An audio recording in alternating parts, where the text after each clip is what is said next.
Welcome back, ladies and gentlemen, to Britain's Hangout Hour, episode 89. I can't believe we're already here.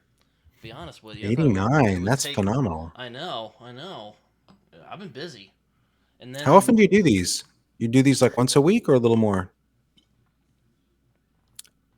mm, mm, mm, excuse me, it's bubbling up. It's Britain bubbling has a up on slight me. drinking problem. It's bubbling up on me. Yes, I got my Hard Mike's lemonade, which I'm is very jealous. basically like alcoholic lemonade, I guess. It's pretty good. It's exactly what it is. Alcoholic lemonade is good I stuff. mean, I'm I not was really much of a drinker, but I do 'em, whenever people are available, really. So I did this week. So this week I only have one. So there we go. But I've been away there you go. because well, I had a class called Media Law that was eating up a lot of my time, and then I would play Grand Theft Auto 5 because I was so exhausted. And I'm like, you know what? Let's just blow off some steam, Yeah, there as you you do. go. There, And as one does. Very and nice. yeah, I didn't really do a lot, but we're back. We're back in action, It's okay. at least for a little while. Excellent. I'm here with Joe Byrne, who has written such work. That I've written stuff. let me pull him out here. I I got a have. couple. He read he wrote Wistful Ascending, which I read, and we actually had a conversation about it on this channel. It was pretty good. I quite liked it a lot. He also wrote Return to the Griffin, which is the second book of the series, and he also wrote Blood Reunion. And there's probably a couple others I'm forgetting to bring up, but Joe was very gracious enough to let me to lend me them. Shadow of Hyperion, book 4, Oh, The Hybrid Helix, and then there's Partial Function, which is my standalone fantasy novel. And the only book I've written so far that has an animal companion, although there is a brief appearance of an animal companion in book 6 of the Hybrid Helix, which I am writing currently. and also you did Grim Dwarf before you Oh yeah, had to I have a I discontinue have a that. I have a fantasy novel coming out soon, like a standalone, another standalone, totally separate, called Yeah, Grim Dwarf. I have a cover. It's with editors. It's ready to roll. I don't know what I'm going to do with it. Probably just going to publish it, but I remember I remember you were like you were just cranking them out, and I'm like, dude, why didn't you say this when you were on my podcast last time? He's like, I wasn't thinking of it. I didn't market it very well, which was part of the downfall of the magazine. I was doing it every week. Every week is a lot. I think people would fall a little bit behind, then feel guilty that they weren't on it, and then just stop reading it. It was like too much of a commitment to read every week. And then I didn't have enough marketing to get like people hooked. I think it was in this weird middle ground. Like there are people who will read like online stuff where it's like 5 chapters a week, and they'll stick to it, and they'll, like the Royal Road thing, like with Lit RPG. That's a very popular thing. People are reading 4 or 5 chapters a week, and the readers who do that. But I think my readers are maybe not the same type. And once a week was too much. I don't really know, but it didn't work out. The magazine was a heck of a lot of fun. I think it was a neat idea that didn't work. That's how I'm wrapping it up. It was a neat Yeah, idea. It didn't quite work.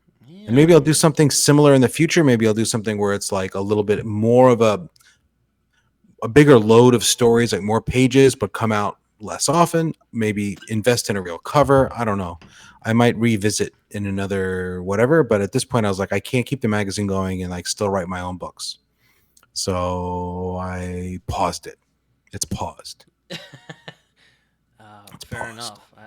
Yeah, I've also had you that's on my where I am. channel a couple times since then. I've We been on your discussed channel several we times. discussed Wistful Ascending, which that was We a lot of did. fun. I really enjoyed that conversation. Me too.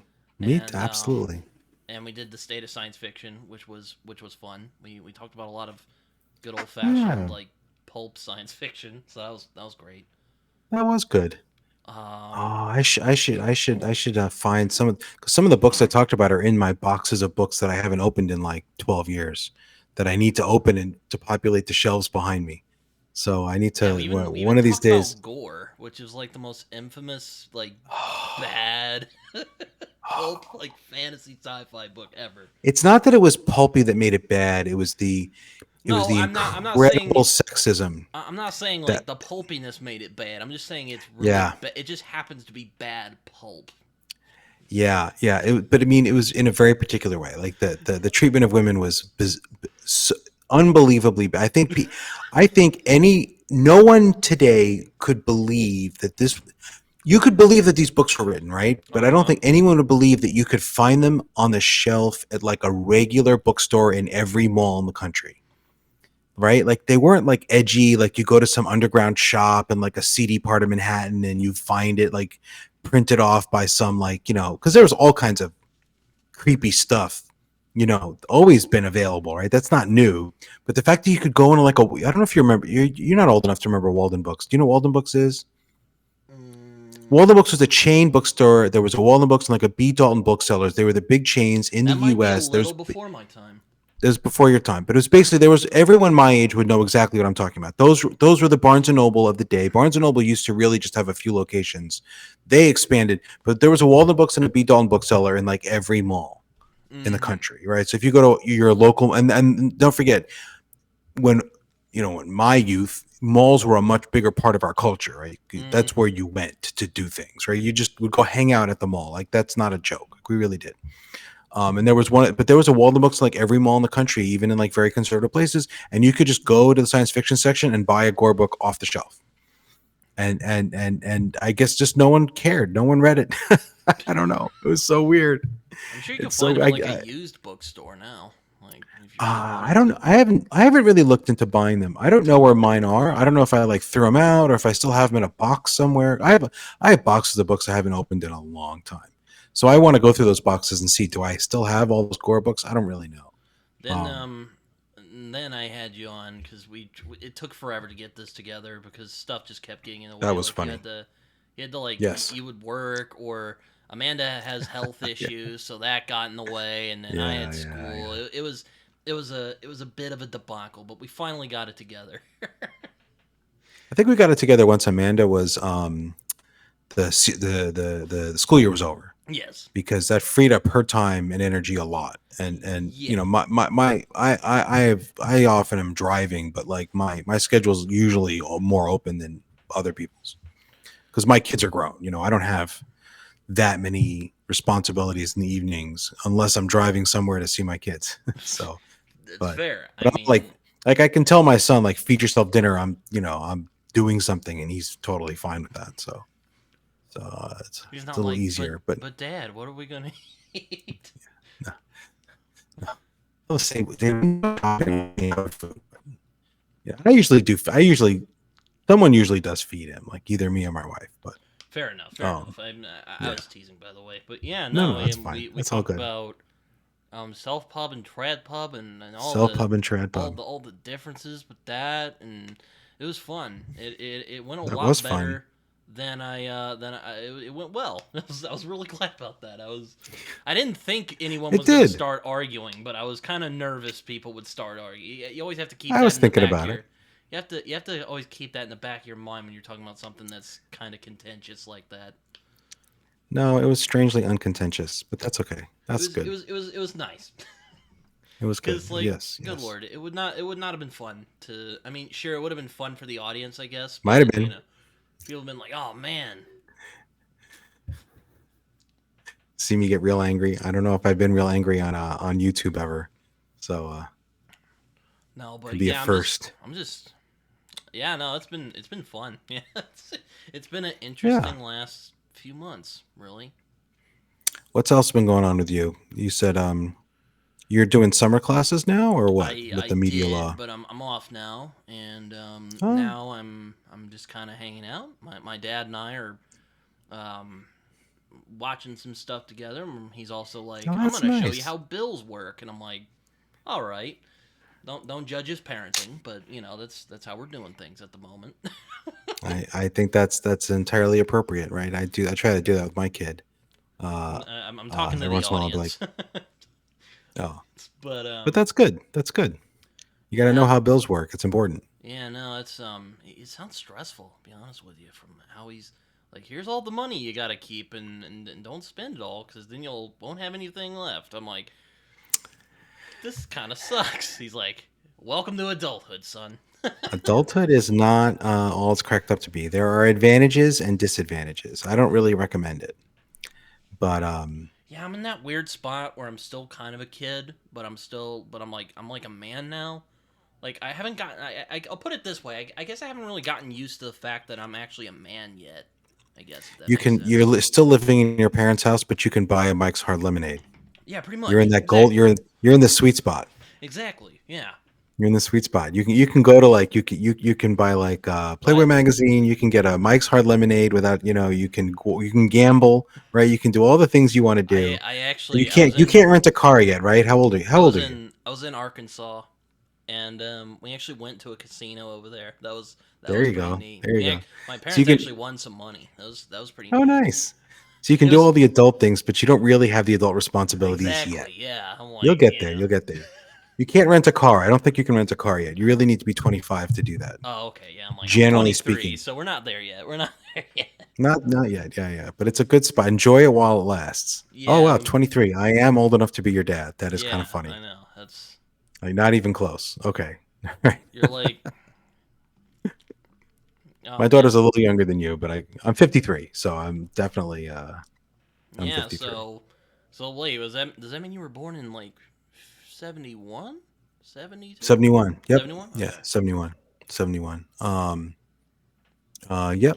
Very beginning of 71. So I'm a 70s baby. I grew up in New York in the late 70s, early 80s, which is neat. I like telling people that because it was like Well, people get like that was crack people. epidemic times, wasn't it? Or Yeah, was yeah, yeah. And that later? I grew up in New York, and I took the subway to high school, and I was on trains all the time, and I was all over Manhattan as a kid, and You straight up uh, like uh, you were like Spider Man. You were like you were reading those that's Spider the Man thing. comics. You're like, oh, I know where that is. Yeah, yeah. Oh no, no. Oh, absolutely. I know where those things are. Like, it's funny because I grew up in New York, and I sort of understood that there was more to the country than New York, but I sort of didn't. So when I'd watch TV and everything took place in New York, I was just like, oh, that's everyone must just feel like every show takes place in their hometown, but that's not really true for most of the country, right? But like a lot of TV shows, and this is even more true when I was young, they really were based in New York, very predominant. Like they weren't really filmed there, but they looked like they were, But like Sesame Street was like a New York City street, right? Yeah, Streets don't Sopranos look takes like that. place in New York, or well, it takes place in New Jersey, but it's Like Law and Order, Law but and Order. all Yeah, the but like Seinfeld, all the regular shows you'd watch were like in not Friends all, takes but a place in New lot. York. Yeah, yeah. And I just thought that was normal. Everyone's TV was always in everyone's hometown, which makes no sense. It makes. And then one day someone's like, "You realize that's not normal?" I'm like, "Oh yeah, that doesn't really make sense." But yeah, no, I grew up in New York when it was dangerous, but there is a small skill set you need to survive when the city is very dangerous. But the funny thing is, people now are like, "Oh, the crime rate's so bad. New York is so crime ridden." I'm like, dude, it is nothing like it was in like 1986. Like you are Also, a lot of drunk great or rappers. high. Also, a lot of great rappers Yeah, come from. I've I heard people wasn't get part of that scene, Rick but I went to high Moranis. school with a couple of the Beastie Boys. Oh, that's cool. And when I say went to high school, I mean they went to my high school. I don't know if we were there at the same time or if they like left just before me, but they didn't know me. It wasn't like we were friends, but I mean, but lot of great if rappers came from New York. I mean, if New you look at Jack the old City, Beastie Boys videos, some of them, one of the guy, I forget which guy, would wear like a t-shirt from like the phys ed of my high school in the videos. Oh, that's I'm like, that's my funny. high school. It was kind of cool. Yeah. I That's don't know if it's a funny. claim to fame exactly. I went to school with Lucy Liu. All right. You know the Yeah, actress? She yeah. went to my high She school. was in Kill I Bill, wasn't think, she? She was the yeah, I crazy. think She was that crazy Asian lady from, or she played the crazy Asian lady in Kill Bill, right? The I one with think so. the heads. I think she was actually there at the same time as me, which was actually breathed the same air as her.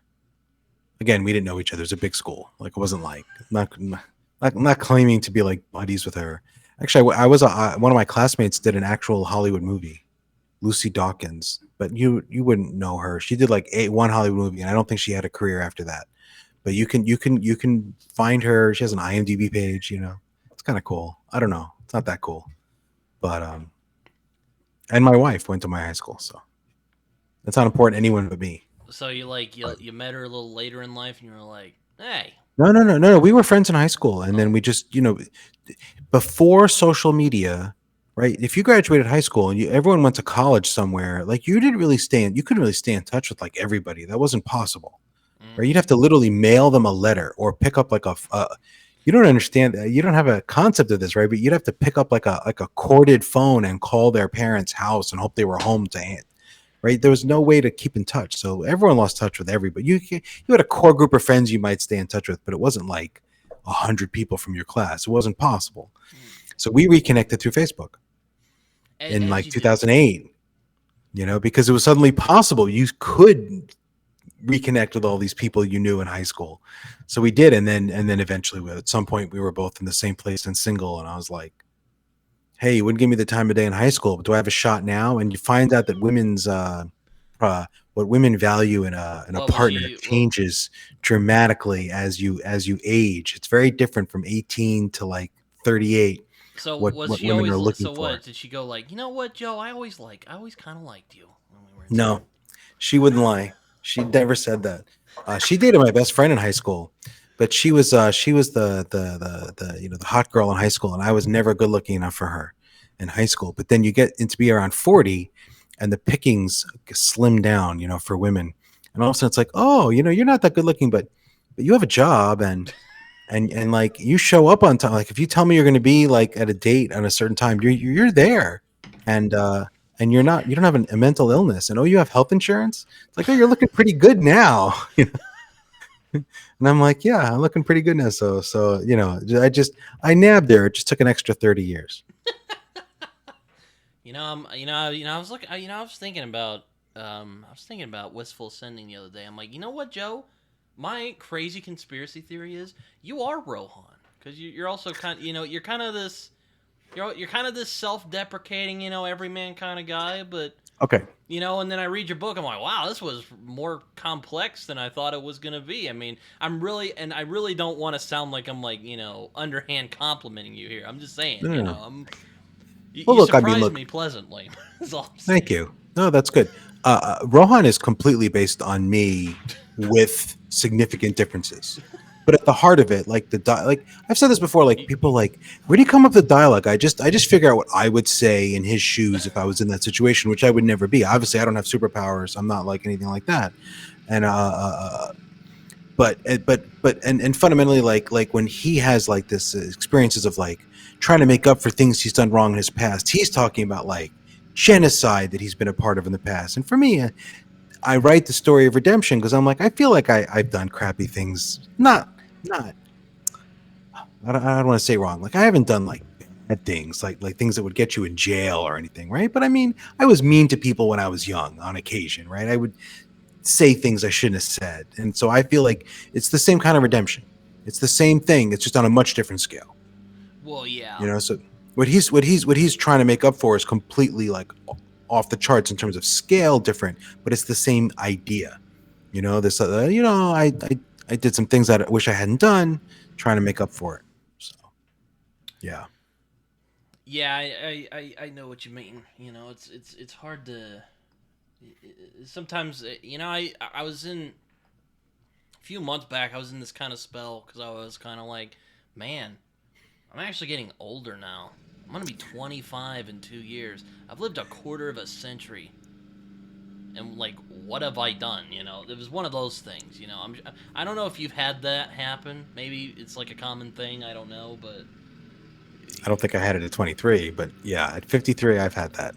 That's kind of why I self-published. It's kind of why I wrote books, right? It was like I've always wanted to. I did. And when I was not when I was your age, but when I was like I was 5 or 6 years older than you when I first started trying to write novels in a series, mm-hmm. in what for me was a more serious way. Not at your age, but again, by 28, 29, by 28, I wrote a couple books that were terrible, but I mean, I was trying. You got it down. All right, yeah. Yeah, yeah. But then I did hit like I was coming close to 50, and I was like, oh, if I don't do this now, it's not going to happen. And that's how Wistful Ascending happened, right? Like I was getting to a point where I was like, I mean, I have a job, but I have some free time. My job I wasn't working 16-hour days. I was working, 8, 9 hour days. I had time, and I was like, I got to do this now because Yeah, I yeah, mean, and you've been on like so many channels now. You've been on my channel. You were on Bibliotheory's channel the other oh, day. I I was on a saw lot of that. channels. Yeah, You're on I've Tori's got I've channel. I yeah, I'm I was wondering on when she'll tour. come on my channel. She probably got tired of me asking It's her. It's all fine. It's all fine. All I'm love not I'm here. not gonna I'm not gonna try to speak for Tori. Yeah, I've had a good amount of I've had a lot of very lovely people invited me onto their channels. I was on Raf's channel. We had a long Yeah, talk about that was a good one. That was a good socialism and episode. wistful. The bookaholic Chris Paget. I was on his channel. We talked about wistful sending for a while. I've done quite a few. I really enjoyed. That's the thing. I mean, people. We were talking about success, being who's a successful author. It comes up every once in a while on Twitter. Oh, you're not Uh, really successful if you haven't done X, Y, or Z. And I'm like, I haven't made money, but I, I can't look at all these experiences that I've managed to pull, that I've been blessed with over the last couple of years. I feel pretty successful as a writer, in a way, yeah, right? like I'm not, you don't write to become famous. If you do, there's easier ways to do that. Let me tell you right now, writing is I, difficult. yes, I would, I mean, I would like to make money and be famous, right? Let's not kid ourselves. Oh That would be well, yeah, that great. would be great, but That'd be great. But you have to look at goals like what do I want so I don't feel this was a waste of time. Like, that's like a bar you set, right? If I can get this much, it wasn't a waste of time. This is what I want. Is way up here. What would make me feel like satisfied, okay with it is down here, and I've cleared that, so I'm you've I'm good. also, if I remember right, you did talk with Joe Carroll I've about been on Joe Carroll's channel you. quite a few You times. talked about The Witcher with him, if I remember right. We did a Witcher series, and then I was on a few shows of his, not all, but a few about Dresden Files. So Joe and I were on, Steve Talks Books. I know of him. Yes, isn't he like a Okay, podcast channel now?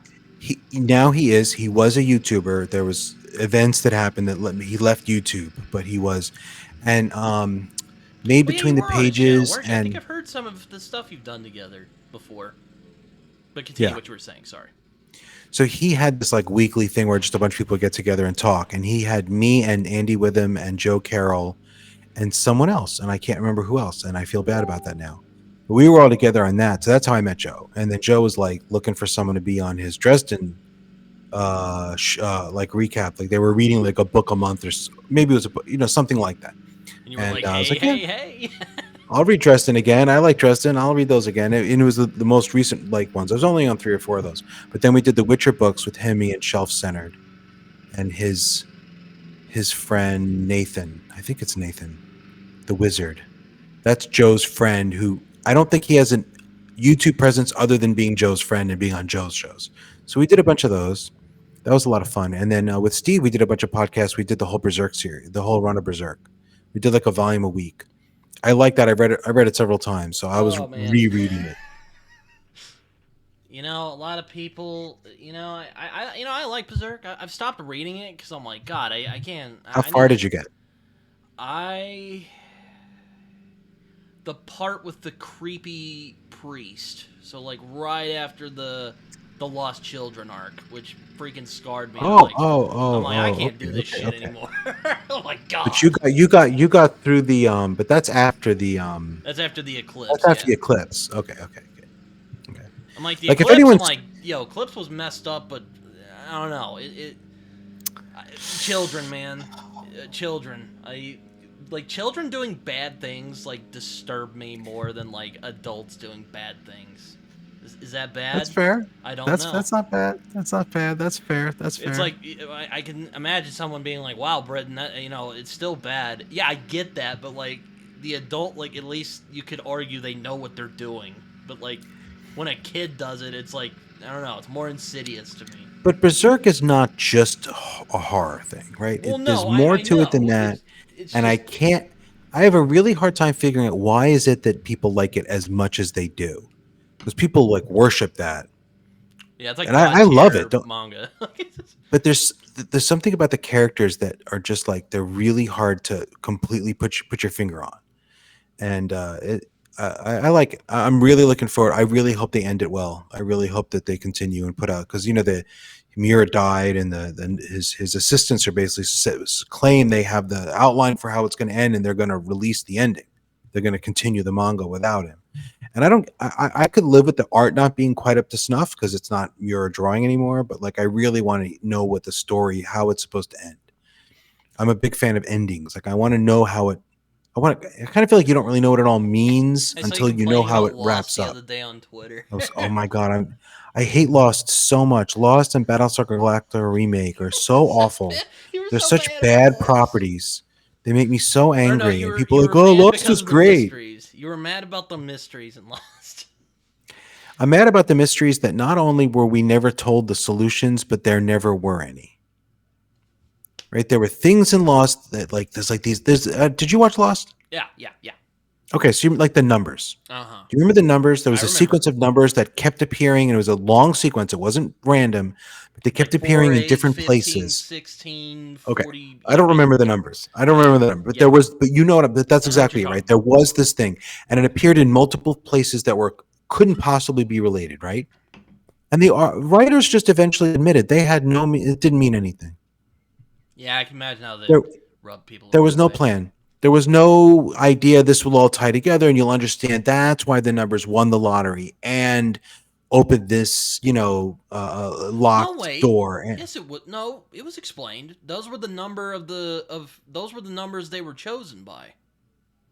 but it didn't mean anything. Like, why would they appear and like win the lottery and do other things and open this and open that? Nope, there was never a unifying concept. It was always just a random coincidence. The writers never had a plan. Not only was it never revealed during the show, but they never really meant anything. It was just meant to give you the feeling of, oh, I want to see the next episodes. Hopefully they'll answer and draw you in and make you keep watching, which is good for ratings. But I feel like it's bad for viewers because if all the shows we watch did that often enough, eventually we'd stop caring. We'd be like, oh, it's just another thing that looks like a mystery, but it's not really a mystery if there's no like resolution. It's not a Yeah, I mystery. mean, Lost. That's I just think crap. I It did some actually good I things. actually don't mind the ending of Lost because I kind of buy in the idea that Lost is kind of a double entendre. It's probably the wrong term for it, but follow me. Um, or double meaning is a better term. Because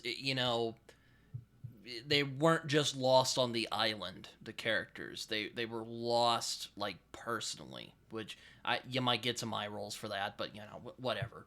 No, I love double meanings in titles. All of my No, books have them. um, yeah, but Lost kind of screwed itself when it couldn't really decide if okay, are we gonna do this weird ass mystery thing or are we gonna do this character drama? You can do both. You can do both. They I'm sure could you have had could, but they answers. never could find that balance though. I always They felt. never got that right. They did the character. The characters were great, right? The actors were phenomenal. I think even Evangeline Lilly, who I do not like anywhere else, but I thought everyone was great. I thought the characters were super interesting and had really interesting stories. You can't fault that.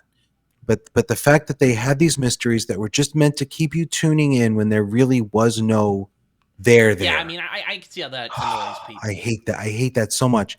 Battlestar Galactica, same thing. Hate that show. Hate it. Loved it. Loved it until the end, and all of a sudden I'm like, oh, this whole thing meant nothing. This was bullshit. Like the Cylons never had a plan.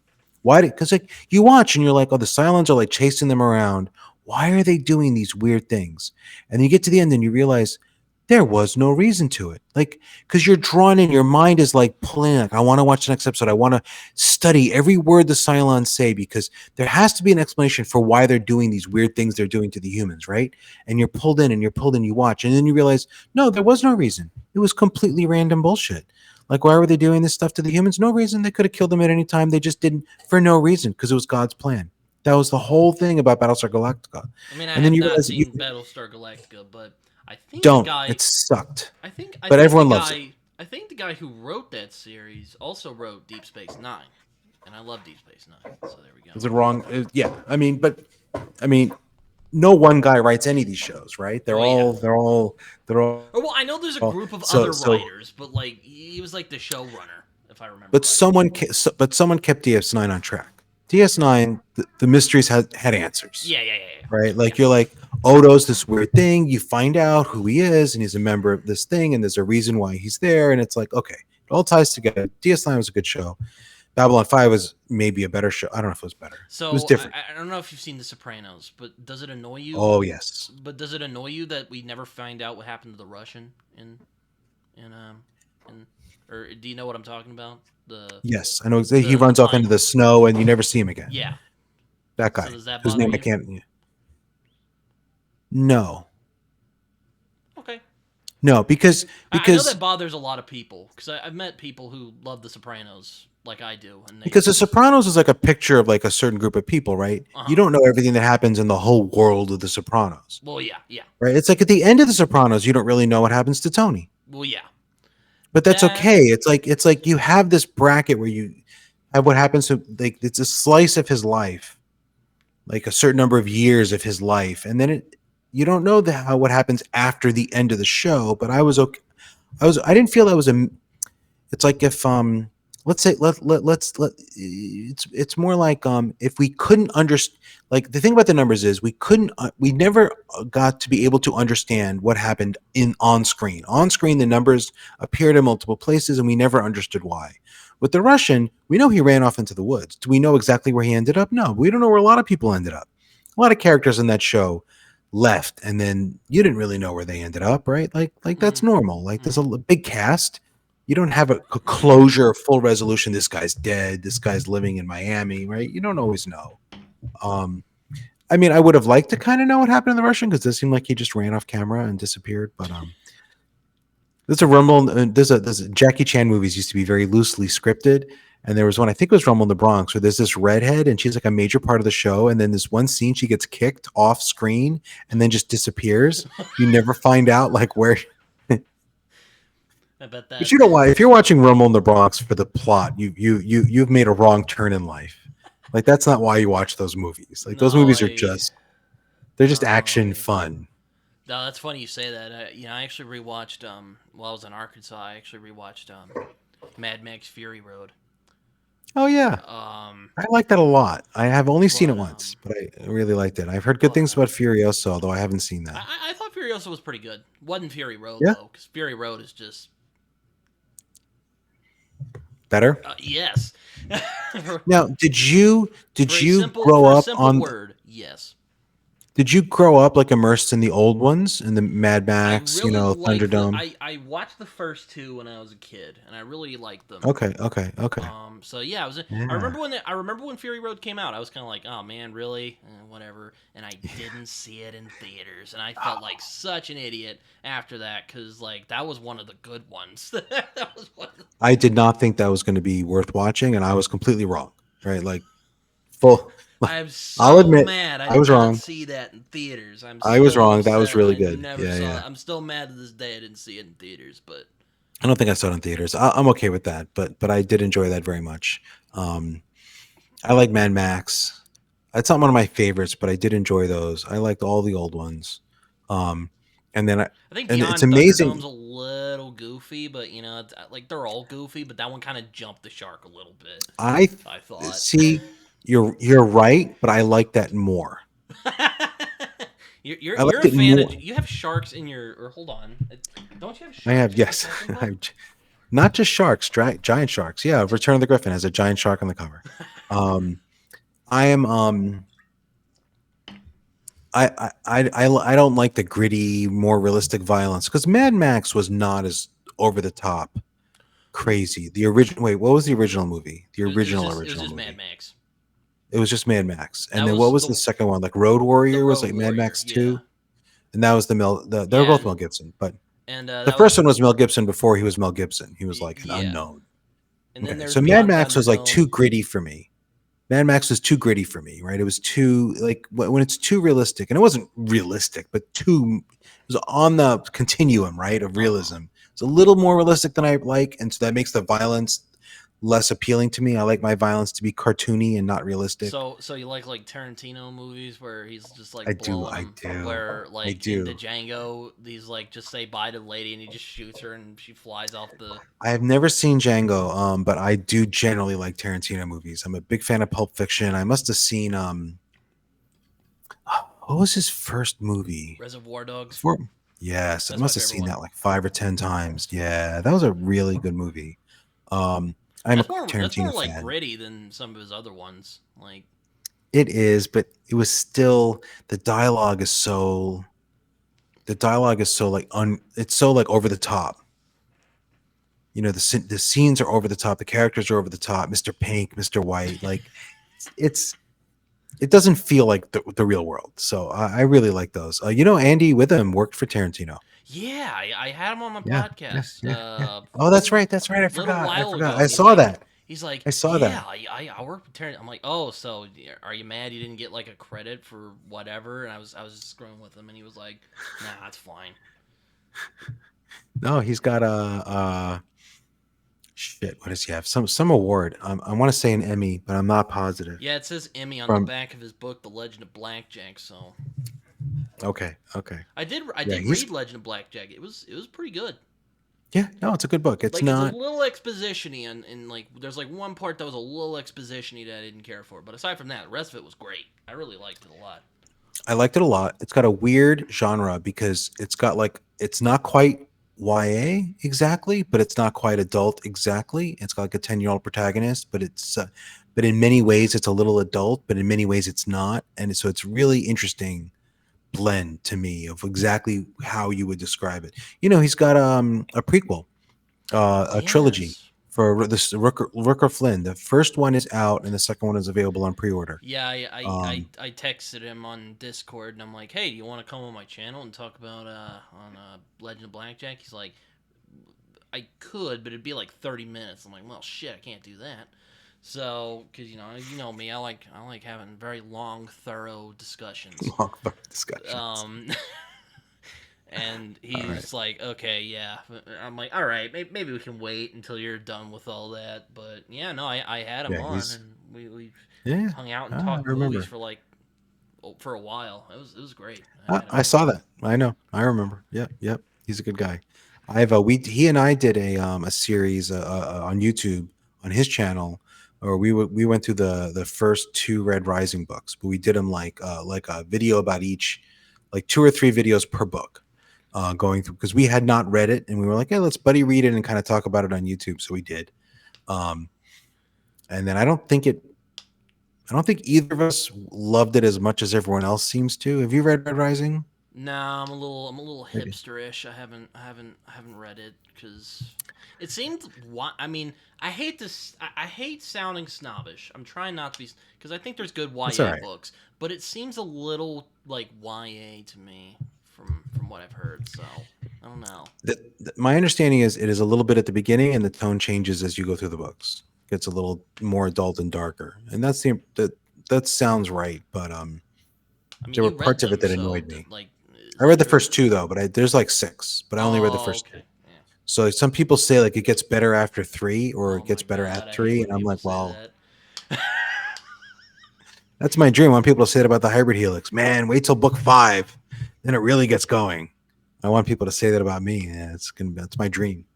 But Yeah, but people say about Wistful Dresden all the Ascending was time. like good on its own. Like I Okay, like thank you. That's sweet.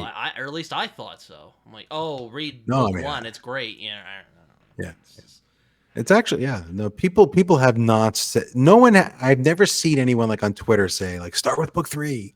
I've never seen that. So not yet. or Maybe we'll start see. with partial function. But I would tell people can start with partial because partial function is a standalone. Like it's if you want to get a feeling of my writing style, to dip your toes in, so to speak, you could do partial function. I would not be upset about that. Because like I said, it's a standalone for now. I may add 1 or 2 books later, but it's not going to be more than that. It's not going to be like a 10 book series. Like there's just not enough to say about those characters. Um, but yeah, so we did Red Rising, which I didn't hate at all. I'm not going to hate on Rising, but I didn't love it as much as other people did. At least not the first two. One of these days, I'll get to the third one. What are you reading now? What did you just finish something and I can't remember what it was? I did finish The Strange, which let me just get that right here. It's pretty. I thought it was pretty good. Nice. There's some people who say it's kind of YA, but I mean, it is a coming of age story in some ways. But you know, I thought it was pretty good. Nice. I actually friended the author on Facebook and got Oh, to that's tell him cool. that I liked his book. I didn't think he was gonna That's awesome. I didn't think he was gonna add me back, but he did, and I'm like, hey, your book was pretty cool. He's like, thanks. One of my favorite writers from like when I was younger, one of my favorites. Like just I don't know if he's a great writer. He's a little bit of a pulp writer, but like I loved his books. So I still do. Um Apparently he read one of my books and said something about it on Facebook, but I can't get to his Facebook wall Oh because no.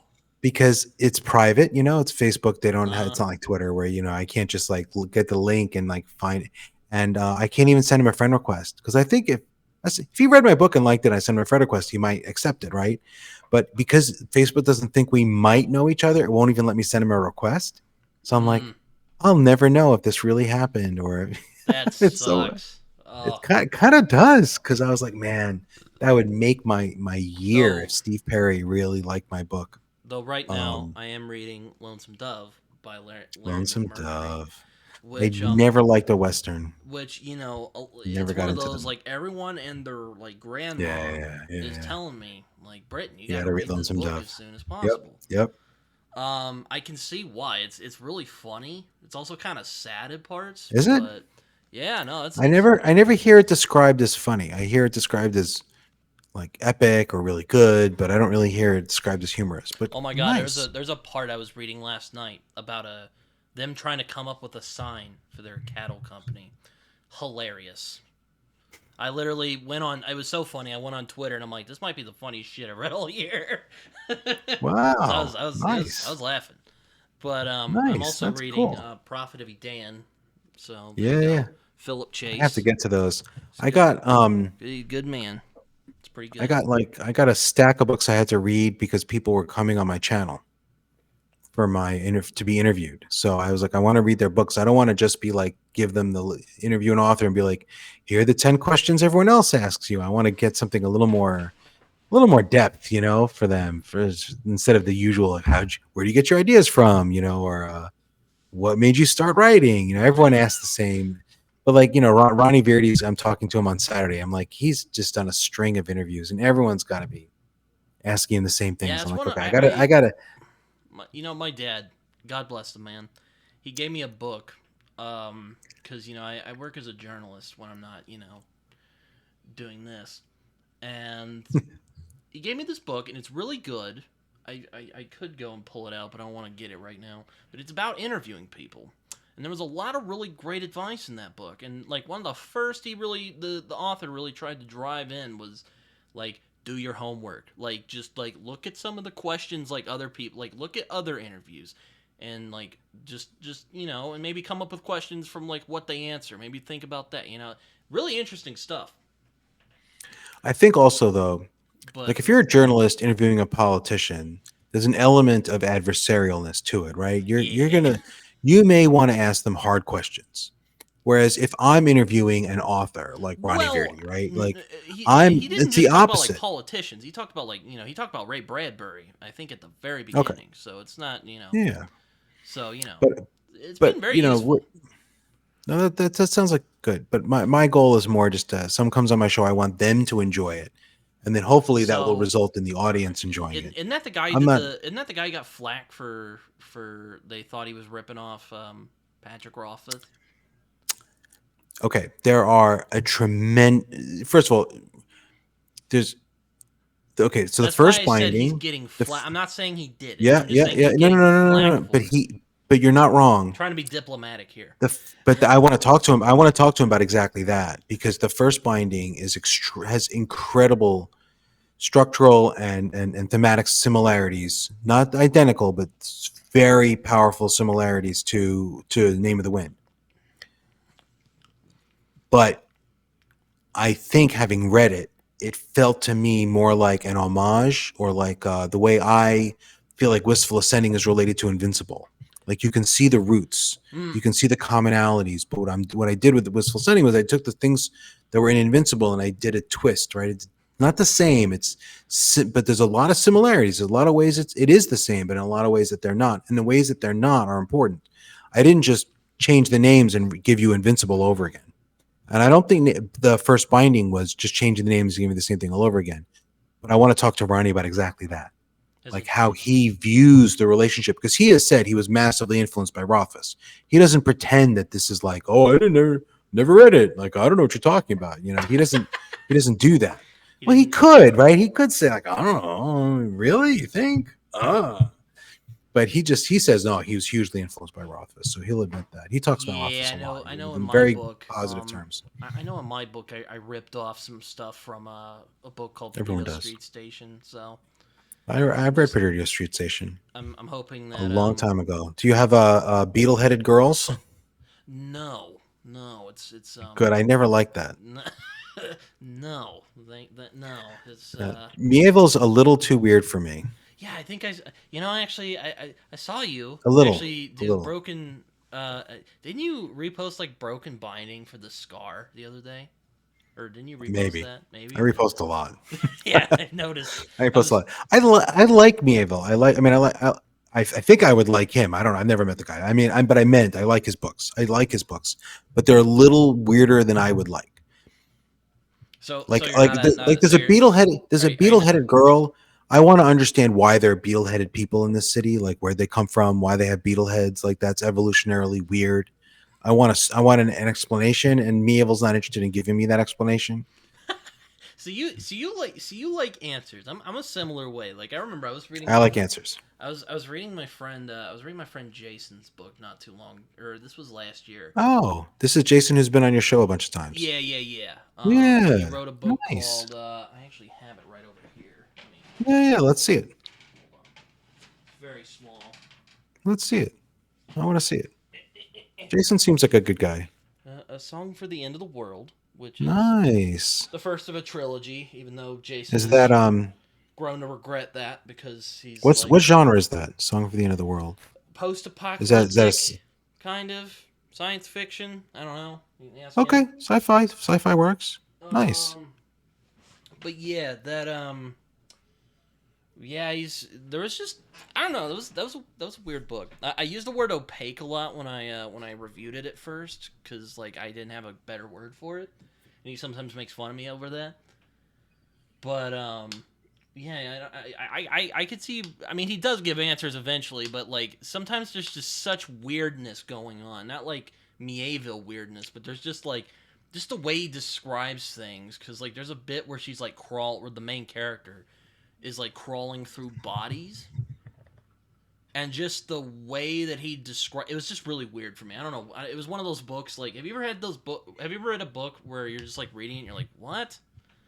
Because it's so like here's what's funny. Like I've read those, but it was a long time ago, and part of me like thinks I should reread some of them to see if I just too young to get it.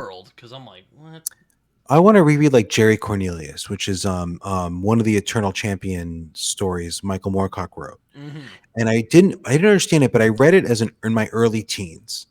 And I don't know if it was as confusing or just because I didn't have the life experience and like intellect to really understand what he was trying to do with that book. Because I was, 15 or 14 or something when I read it. Or if it just made no sense. Like knowing Moorcock, I don't know. Like it might have just made no sense, and it might have not been me. So I like to reread it one of these days. I mean, I read Gene Wolfe, the one everyone reads. I wouldn't have taken you for reading Gene Wolfe, I've heard he's very opaque.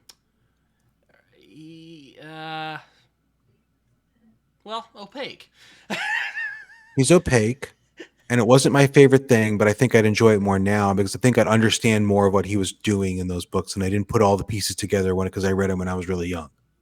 I don't know if I read those. The Shadow of the Torturer. I think I don't know if that's the Claw of the Conciliator. Yeah, that series. Yeah. You know what I'm talking about. I forget the name of the series. I forget the name of the books. New Sun is what I think. Thank you.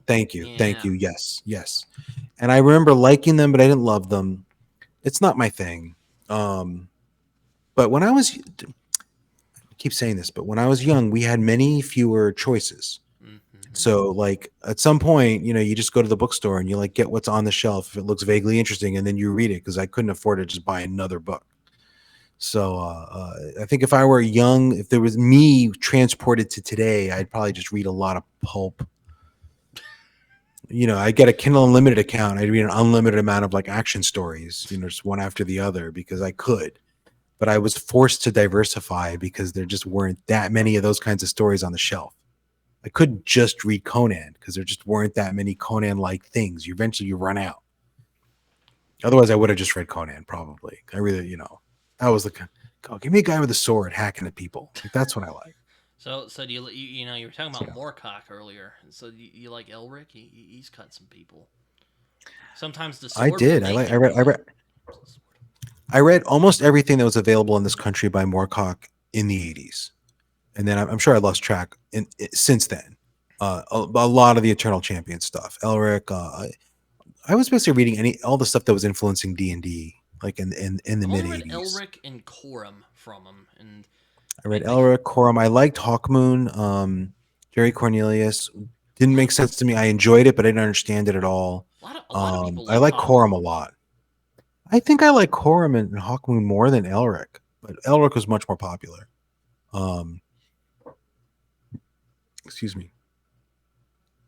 I read a bunch of others. Yeah, it's It was a funny. long time ago. It's kind of funny with Elric. I was talking about this with Carlos from StoryTube a few months back when he was reviewing Elric.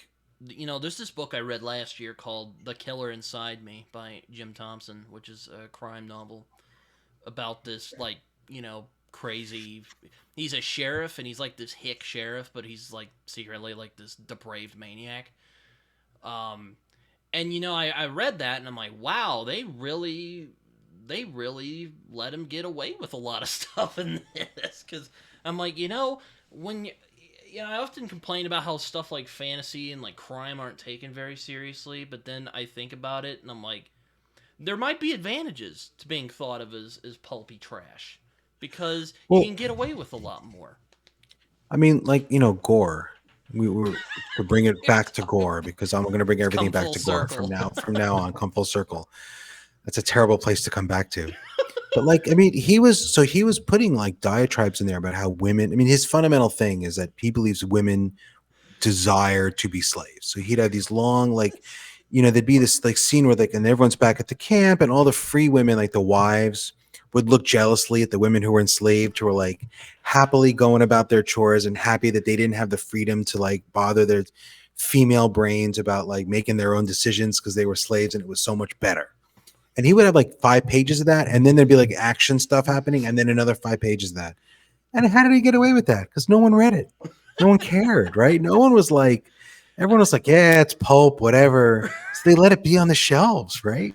So like they let him get away with it. And was that a good thing? Maybe not. It's kind of a similar Maybe thing. not. Well, my point was, it's kind of a similar thing with Elric. There's a lot of Right. weird stuff in Elric. A lot of I weird mean, stuff. And not people are like, gore oh, it's just level, weird. not like we're not at gore level because No, it wasn't that kind. It wasn't that kind of weird. I don't think Moorcock's creepy the way John John Norman's not his real name. That's the name he wrote under. I forget the guy's real name. I knew it once. He was like a philosophy professor. He actually lived near me, um, somewhere in it's Queens, but so it's not just that important. it's.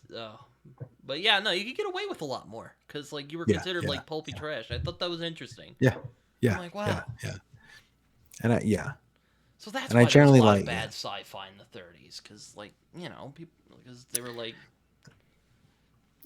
I mean, the pulps they need to publish a lot of stuff, though. right? Hey, They had a I do hungry love audience. Conan a lot. I actually think Me that's too. pretty well written stuff. Well, the Howard I want to stuff. reread the Robert E. Howard Conan stories, which I have not read in a long There time. I are have a other lot of things I want to Conan. reread. There are other Conan from like Lynn Carter Oh that are yeah, kind of Robert Jordan wrote Conan's books. A couple, a bunch of people did. yeah. I've never And I read a never lot of Conan comics when I was young. never A read lot of like, Wheel of Time. you never read Wheel of Time? No, I came I close. I had a show called What's the Big Fuss, which was kind of an experiment. And then they wanted me to read Malice, and stuff just kept getting in the way. I'm like, you know what? It was a fun experiment. I might put it to rest, but I'm not sure yet. This is the first time anyone's hearing of it here, so there we go. so again, I Wheel of Time is the kind of thing I love. Like in terms of like I like epic fantasy. I like so there are flaws with it, but it was the kind of stuff I was really hungry to read. I mean, I read that's why I love Malazan so much because it was this that sort of Yeah, you you know left a comment on one bit, of my videos. You were like, "Dude, just read Mouse." but like that kind of thing, like big magic, big swords, big stories, like that kind of stuff. I love that stuff. So, are there And answers and in and Malazan? so what? So I'm sorry. Are there answers in Malazan? Yeah, yeah, they're really hard to come by, but they're there. Everything makes sense. Everything's explained. It takes a while, but I'm okay with taking a while is okay, and hard to figure out is okay. But there are answers, not to every little detail, but it's a ratio. It's how many things get answered. Oh, okay. You don't need an I answer to can see. everything. I can see like in First Law with the where Logan Nine Fingers is talking with the I can see that pissing you off because I don't Abercrombie remember. kind of I read drops that I, at the I end of the read those. I series. read those when they came out. I remember liking them. I don't remember anything else. Ah, okay. Um, but when Wheel of Time came out, it was one of those things that like if you wanted those like big magic stories, those big sword stories, that was one of the big things to read. There wasn't a lot of other choices, so I read those when they came out, and I read the first four. And every time like when four came out, I reread one, two, three, and four. And at that point, you're reading 4,000 pages with every book. And when four came out, I was like, you know what? I can't do this. I'm going to wait for the series to end. I'm going to read the whole thing in one swoop. I'll binge it. But I can't just keep rereading the first few and then the new one for 12 books. Or I think 10. I think it was planned to be 10 at that point. So I put it down and I kept buying them. And then a few years ago, I tried rereading the whole series. I got the whole thing as like an ebook, and I crashed and burned at book two. I just couldn't. It's just too many pages. Like not enough cool stuff happens per page. It's not dense enough. I'm like, it's going to take me a year to read this, and it's not worth it. And I couldn't get through. I couldn't do it. Couldn't do Yeah, it. I've never been like sold on like Wheel of Time, so I'm okay with just waiting a while, It or it it maybe did not some even it reading did it at all. I'd be fine with. it it did some good things. I felt like it needed to be cut down. There's a lot of traveling, and then they traveled, and I'm like, I hate that. I hated that in Tolkien too. Oh, you don't like quests, or you don't like a I lot of traveling. don't like the traveling parts. And if you ever read Partial Function, I made a point of giving everyone involved in the storyline teleportation magic for two reasons: no long traveling passages because no one has to. You can just open a teleportation gate and go Oh, 100, 200 those miles scenes are away. good for like character building, though, man. I don't like them. And the second reason is I don't need a map. Don't have to respect the map. In my head, I have a rough idea where everything is, right? Like roughly, but I don't need to actually like measure it and like make it accurate. In other words, if it took 3 days to get here and then it took 2 days to get here, by the laws of like geometry, it should take 4 days, whatever. No, because you're just teleporting. So none of the distances have to be exact at all. You just need the very rough idea. This is north, this is east, this is west, and that's it. And that's all I have. There's no map in partial function, and it doesn't matter. I like maps. I mean, maps are cool to look at and everything, but I mean, I didn't want to bother having to draw one for my world, so I didn't. I just gave That's what everyone I like about you, teleports. Joe. You're a straight shooter. I'll tell you when I take shortcuts. I will admit to it. I Hey, take a remind lot. That's a lot. I talked with Mike Molman a while back, and Mike's a good guy. he Yeah, also has a kind of just very matter of fact, just Mike's a good. Yeah, yeah, yeah. that's just how it goes. I was on his show. That was fun with he and Rosaire do the I think Rosaire. Yeah, they do the Bald and Balding. I think it's called their YouTube show. That was fun. That Yeah, was I've seen a fun. couple episodes of that. I'm really bad at keeping up with like You I can't watch. keep up with everyone. I know. You just can't. I know. Like I like I'm bad at keeping up with like people I like. Like I watch everything Raph puts out, pretty much, yeah. and that might be it.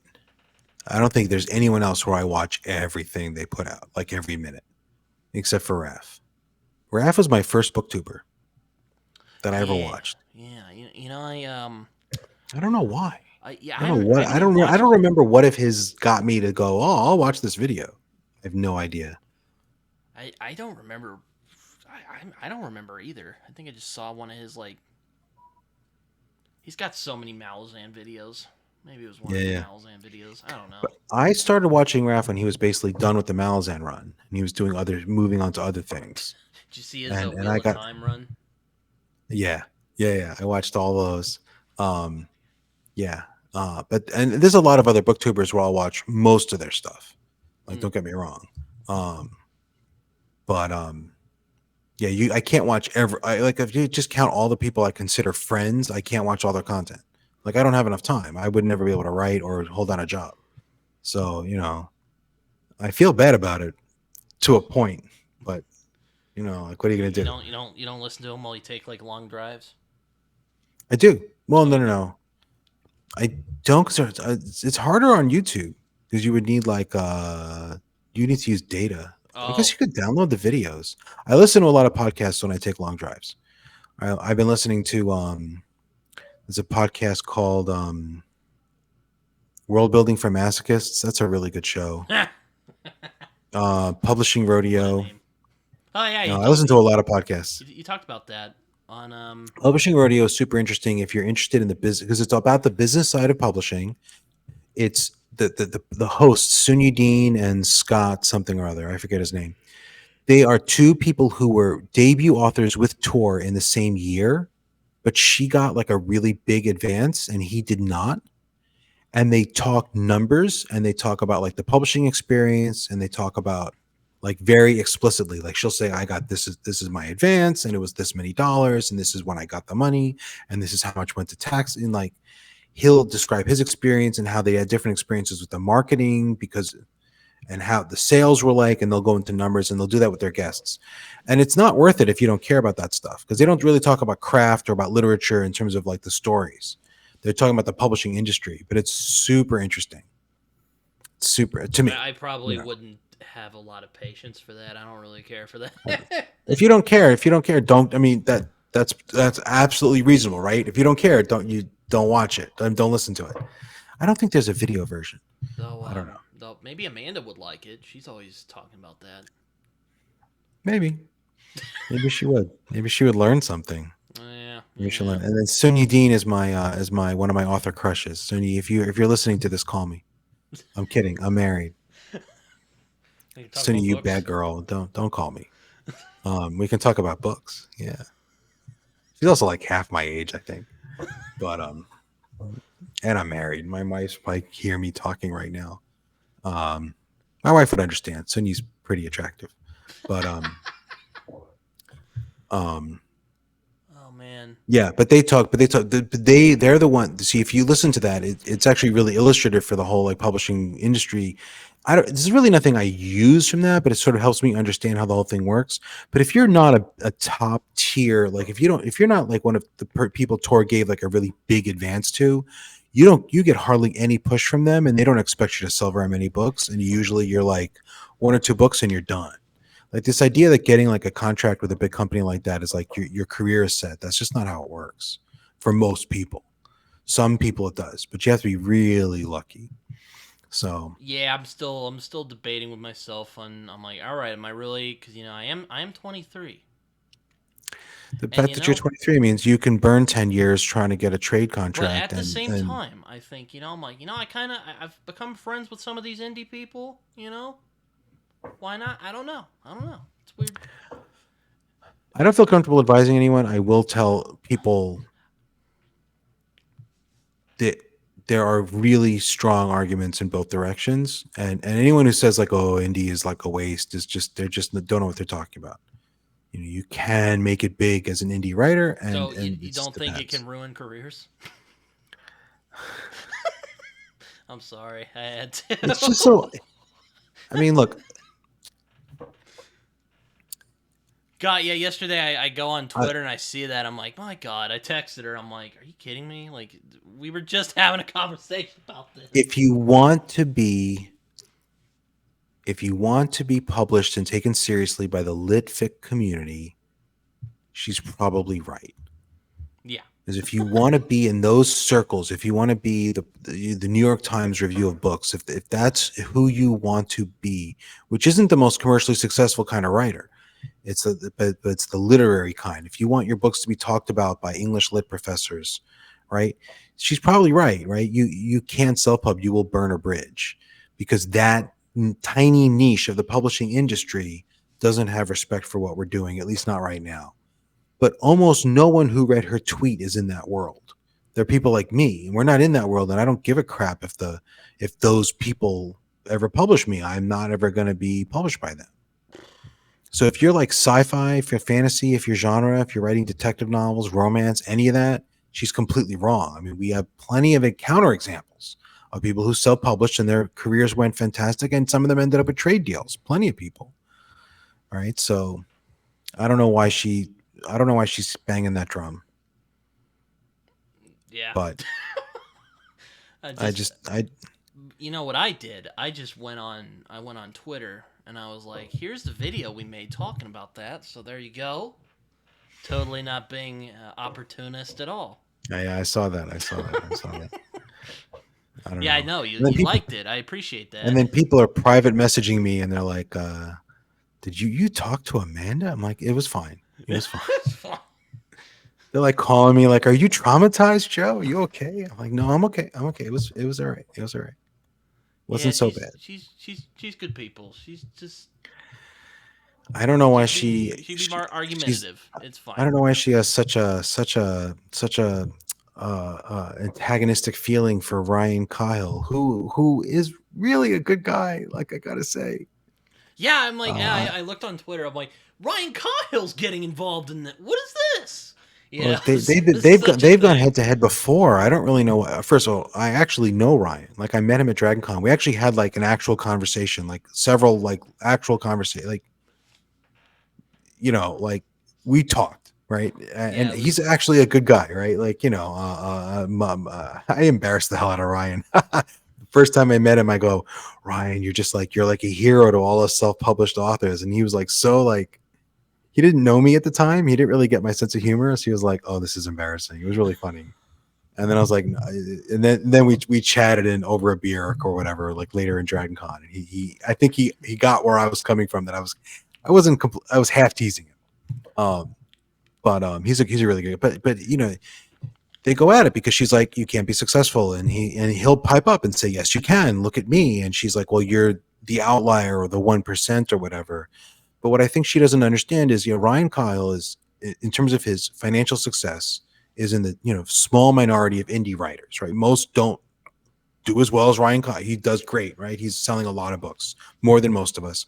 But the people who are making like a living, like to support themselves from trade, most trade authors can't support, like, feed their family on their writing career.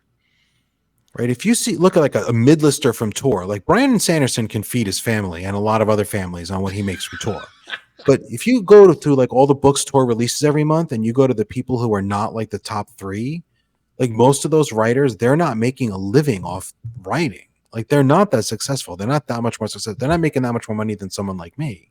Mm-hmm. So I think she's forgetting that like giving up on trade doesn't mean you, I don't know, like, by whatever measure of success you want, it's unless your measure of success is being accepted by the lit fic elite, in which case she's right. Or like money. I don't know.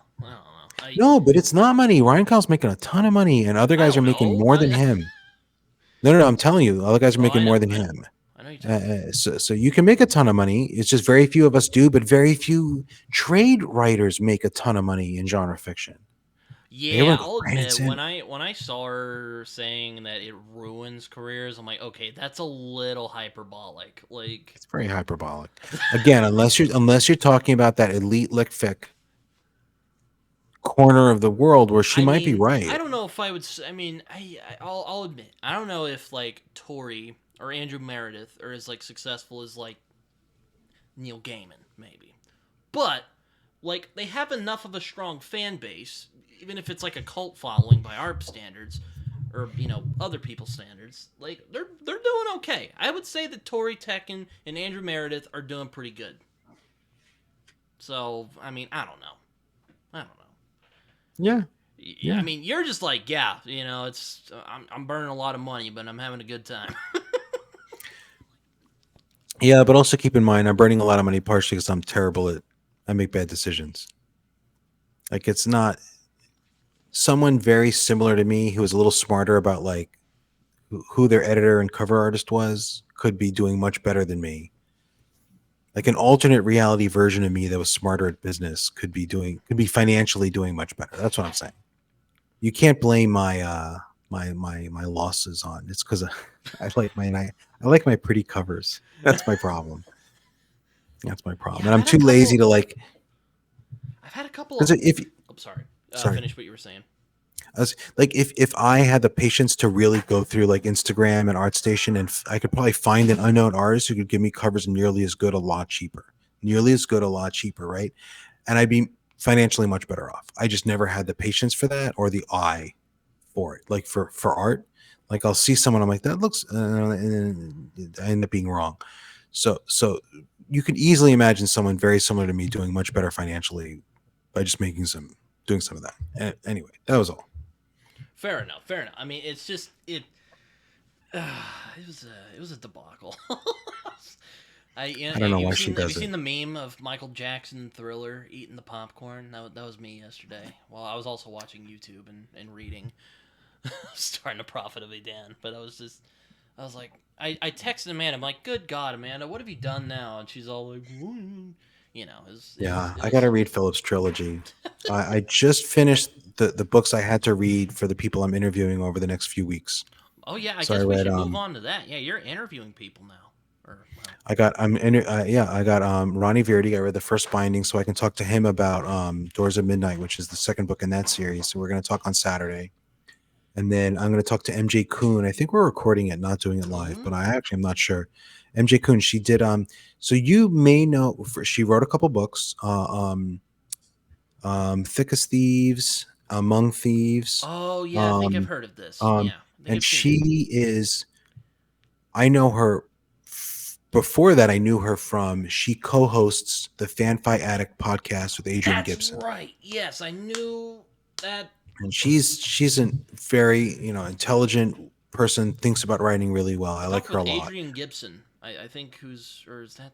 No, he's on FanFi, isn't And he? then I am interviewing Adrian Gibson because I read Mushroom Blues. We're going to talk about Mushroom Blues, and I don't have a date for that, but I will do it. um, Hopefully in the next week or two. he gave me Um, a digital copy, and I was like, "Oh, thank you. You're very kind." Though, I don't know when I'm gonna read it, and I'm probably gonna have a I bit think of a. I think I was going to interview him, so he offered me one, but I'd already bought it. So I'm like, whatever. Um, Adrian's a good guy, and I really like Mushroom Blues. So I really liked MJ's book too. So I only read the first one and part of this. I have to read. I have to actually should read the second one. But Yeah, so you're talking to the so you're gonna ask so I would ask Verdi. I'd be like, okay, are you gonna give us all of the books? Because I don't want another I should ask Verdi Rothfuss 'cause situation. if he took the plot structure from Name in the Wind for the first binding, how the hell is he going to write his third book? Because we're never getting a right. That's the question. Because we're never going to find out what Rothfuss's third book looks like, right? You can't Yeah, just wait 15 more years and hope it comes out, And Ronnie's putting him out relatively quickly. I think Doors of Midnight was only a year or two after first binding. It wasn't longer than that. Because I remember when first binding came out. It wasn't that long ago. I'm going to ask Ronnie if it's okay for me to write about a South Asian do you think there's character. indie Western novels? You think that's a thing? Because I'm writing a Western. I have no You have idea. no idea. All right, maybe I'll. I don't care about westerns. I'm not a western Oh, guy, oh yeah, so that's I wouldn't right. know. I don't Uh, like westerns. I don't like guns. you don't like guns. I don't So particularly like you're guns. I not don't hate. This is not a political thing. I'm not talking about. I'm not talking about real life people having guns. That's a whole separate story. Not talking about that. I'm not talking about that. I'm not saying I don't like for when people have guns. That's a whole different complicated discussion. So I don't want anyone to misunderstand me. I don't. I prefer action stories where the characters are don't have guns. so you're not like a Punisher fan. I'm I'm guessing. not a Punisher fan. Never No. was a Okay. Punisher. I don't hate it, but I don't like it. It's not my choice. I'd much prefer to watch people punch each other than shoot each other, Oh, okay. or shoot arrows at each other. I even like that more. I don't Yeah, like guns. I saw a tweet from you the other day where you were talking Axes are about better than like swords. not that, but you were talking about like superheroes with no powers. I'm like, okay, I'm like what about Batman? No, no, no. And Daredevil. I Well, I I guess don't Daredevil like. has I powers don't. technically, but like, what are you There, talking yeah, about? I'm fine with superheroes without powers if they are superheroes because they have abilities that are there that are normal, not really superhuman, right? I'm fine with that. I'm totally fine with like martial artists, Batman, all that. What I don't like is the storyline where the superpowered character loses their powers. Oh, okay. So That's what I don't like. you're not a fan of So like Spider-Man apparently, 2? I guess did he lose his powers in Spider-Man? I don't remember. If he lost his powers in it, I didn't like it. I don't like that. I don't like that. It annoys me. It's like So did you watch I Logan where he's like dying from the yeah adamantium? uh, yeah I don't love that, but losing your powers because you're just really old and on the cusp of like dying and like everything's fading, that's a little better. But it's when the some magical event happens and now you don't have powers anymore. I hate Oh, that. oh, It okay. bugs me. I was gonna ask you Apparently about that. I'm like, what are you talking in the news about? in the new season of Umbrella Academy, apparently the characters are depowered for at least part of the season, and I am not looking forward to that. Oh I yeah, will watch that's. it because I love Umbrella Academy a lot, but I still need to read the third volume. I got the third volume like 2 or 3 years ago. I still haven't read it. I'm like, what? I don't think I've read any of it. I think I just No, watched the show. I don't think I read it. it's fun. I watched the show. I mean, if you've read Grant Morrison, you'll definitely be like, this is very Grant I've read Morrison-y. Grant Morrison. Yeah, You'll definitely be I've read like, quite this a is bit. definitely Grant Morrison-y. But I've aside read from quite a that, bit of it's a Grant lot of fun. Morrison. Yeah, yeah, but I'm not looking forward to this. I don't like when superpowered characters like, oh no, like I hate the X-Men stories where there's like the some device that can take away mutant abilities and you walk into this field and like your abilities are shut off. I hate So, that. so were you mad in X-Men 9? Did you watch X-Men 97? The like new X-Men 97? No. All right, never I mind. was I won't. not of an age to watch the old X-Men cartoons that everyone's so nostalgic for. Like when those were out, I didn't have cable or I didn't have a TV. For whatever reason, I wasn't watching them, so I missed that. A Oh, lot of okay. Okay. those cartoons that people are I'll nostalgic for admit, from I the late didn't '90s. watch the X-Men TV show. I was more of a Spider. Well, I liked X-Men. I was a big Wolverine guy. I like Wolverine. What can I say? I like I liked. I mean, I read the comics. I like Wolverine when Wolverine was getting really. I was really into comics when Wolverine started getting really popular. That's when I was really reading comics. Even Because though I when don't like Frank Miller's art style, I do like the. I do like the Wolverine miniseries he did with Chris Claremont. That's so pretty good. good, so good. Wolverine fighting ninjas. It was just like the coolest thing ever. It was the coolest thing. I love Frank Miller's art. I don't think I would like Frank Miller, the human being. I actually have a good friend who spent a lot of time He drinking seems with like a Frank nice Miller. guy. Just don't ask him about Islam or Yeah, 9/11. My wife's Muslim. My wife's Muslim. I don't think I'm going to have a good time spending a lot of time with Frank Miller. I don't think that would work out well for either of us. I But think yeah, I'd end up don't punching ask him him. about like Islam. I'm sure you'll be fine. I think I'd end up punching him. But and we don't. No one needs that. I don't think Frank Miller's in very good shape. I would hate to find out that secretly he is like the guys he draws. That would be just my luck. Yeah, But he like takes off his shirt and he's like muscles and just has a swastika on his head or something. Swastika on his I titties. loved his run of Daredevil. I loved that Wolverine limited series. I loved like Ronin. I loved I loved everything Sin City. It's so over the top and You like cheesy and swastikas for stupid. some reason. Like in the Dark Knight Returns, is that lady with the swastikas on her titties? I was like, what? Yeah. Why? Well, he's got his own graphic style. But he did such cool stuff, man. The Daredevil, the whole Electra I storyline, will. the fighting, You can't go Daredevil wrong with fighting. Frank Miller on Daredevil. Like, get Frank Miller on Daredevil. I will show you some greatness, or at least very goodness. I don't know if it was great. He just threw ninjas at everybody, lots and lots of ninjas. But something about that was just so cool. It was so cool and so innovative. It seems maybe cheesy and overdone now, but it was really innovative at the time. It wasn't something that was happening. This whole like adding those like martial arts themes into like Hmm. all those other comic books wasn't done. It became popular after him, right? It became much more popular. So I love that stuff. I love that stuff. I really liked Sin City. I love that art style. Sin City is one of those comics that made me wish I could draw, but I can't. So I'm very on and off with Sin City. I really like The Hard Goodbye because I like Marvel a lot. So there you go. And then That Yellow Bastard because I do love me some good old Right, fashioned right, just right. payback. When that's why I like the Liza Locke-Lamora so much. The payback in that Yeah. book is just like I have not I read just that. it's so good. It's Yeah, so good. yeah, yeah, yeah, Revenge. Let me tell you, it can be really satisfying yeah. Oh, sometimes.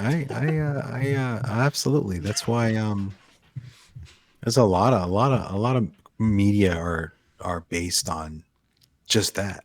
John Wick. Yeah, though John Wick, though, I mean, well, yeah, he just kind of shoots Theon in the face. Like I want them to suffer when they're getting paid. I rewatched John Wick recently and I really liked it. Like And Bruce Willis, or well, the guy who Bruce Willis played in, or the Hard Goodbye, or not the Hard Goodbye, the Yellow Bastard cop. I forget his name. Just freaking pummels the yellow guy to death and pulls his balls off with his that's revenge for me. Like I'm like that more of that. you got your revenge when you pull the guy's balls off with your bare hand. Okay. Bare hands. That's if you're wearing gloves, it doesn't count. But bare hands, that's revenge. That'll be your motto, Britton. You got to put that on the bottom of every video. It's not revenge if you're It's not pulling his not balls revenge off. if you're wearing gloves when you pull the guy's balls off. Got to be bare hands or something. I don't Yeah, know. no, it's that like Oh, and 300. oh yeah, I mean, it's 300's over the fun. top and cheesy, but I love it. I love it.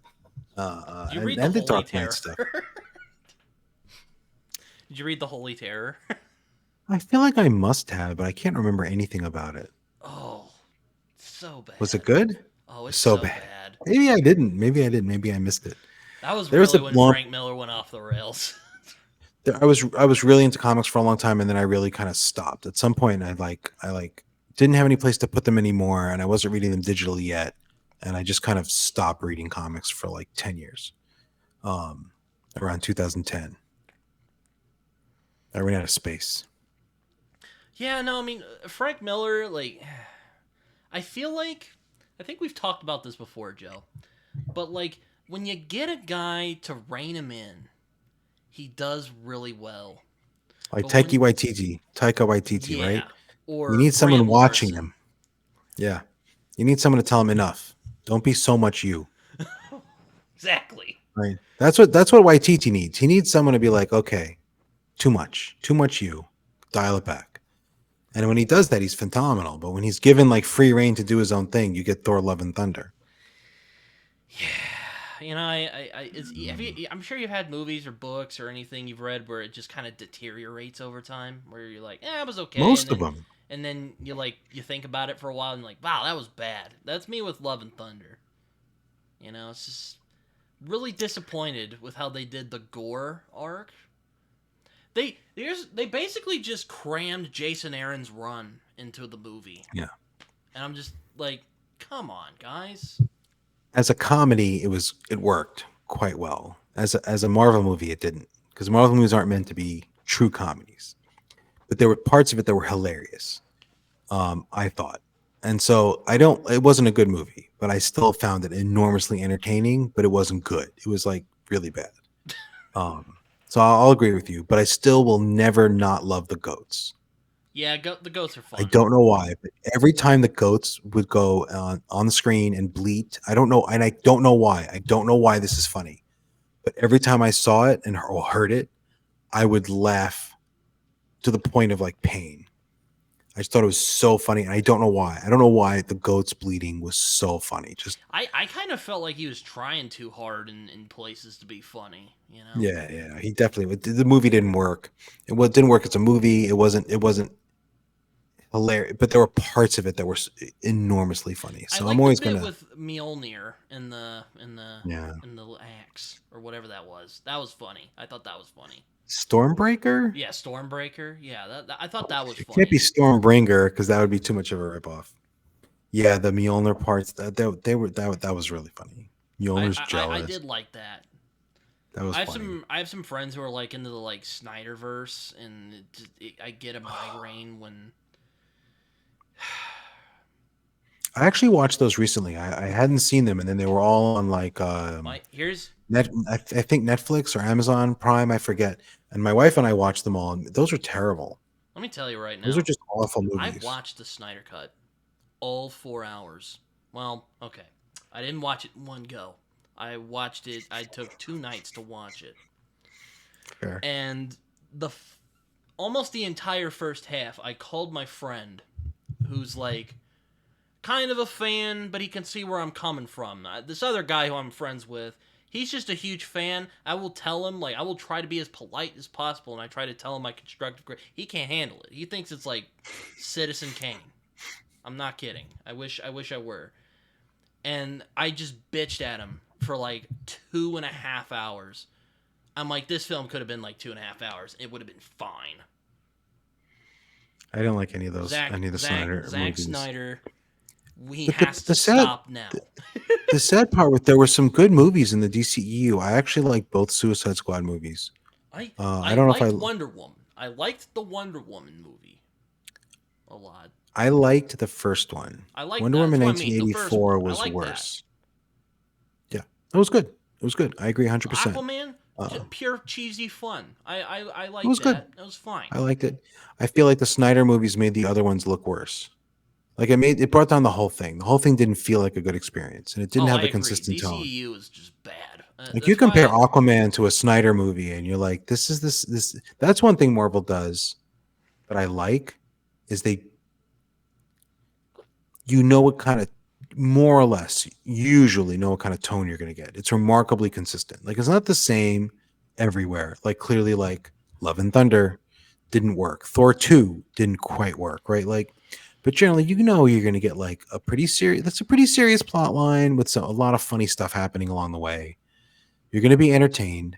You're going to have some cool action, but having the Snyderverse and Aquaman come out in the same like franchise, and I'm like, didn't I work. didn't really, or well, the first Suicide Squad's kind of fun, but I like the second one a lot more because James Gunn knows what the hell he's doing, and he understands the genre, unlike certain people. Um, Which one? Which one had the greatest character in DC? Shoot, what's his name? I'm forgetting the guy's name. The really good character. like, what's his power? Like, what does he do? He's covered in fur and he can't really speak. He just kind of squeals, The and he gets Weasel? You like mean that? almost the The weasel. Was it the weasel? Wasn't that one they thought it drowned and then it like comes out at the Yes. end of the movie? Yeah, He was amazing. They should just focus the whole DC universe on him, center it all on him because he was the best part of that movie. He was so fun. He's just like squealing at everyone with the crazy eyes and the claws. And oh, I love that guy. Was that that Suicide? doesn't. Was that was the second That Suicide was the Squad one, right? second one. Yeah, I'm I like, love that guy. I I'm love that movie. I'm surprised with all the James Gunn stuff he did in that movie. It's the Weasel that really impressed you in that movie. The Weasel impressed the hell out of me. I love that character. Left an indelible impression on me. I was so glad he was alive at the end. It made the whole movie for me. I was I like, was I he's was still alive. I was kind of mad they got rid of Captain Boomerang because he was actually a part in the first one that I actually liked. Yeah, he was good. He I was was good. not happy about that. I am generally a James Gunn fan. I'm a big fan of Guardians of the Galaxy. Yeah, those I movies like are those great. movies. Those movies are great. Those movies are just great. Yeah, And no, I yeah, didn't think my they would God, the be. Snyder people are like, they just hate his ass for some reason. Even though the first movie Zack Snyder made had a script James from Gunn, James Gunn. he can win them over. All he's got to do is put a bunch of slow mo in the Superman movie, and they'll all be like, "Oh, he's a genius after all." So stupid. I was just like, look, You I won't can't. pretend the guy's Stanley Kubrick, but he's competent at what he does, for one. I'm not saying Zack I, Snyder's incompetent. I just don't I, think he understands, yeah. these superheroes. He can't write a script. He's good at visuals. He should direct movies and never touch a script. Exactly.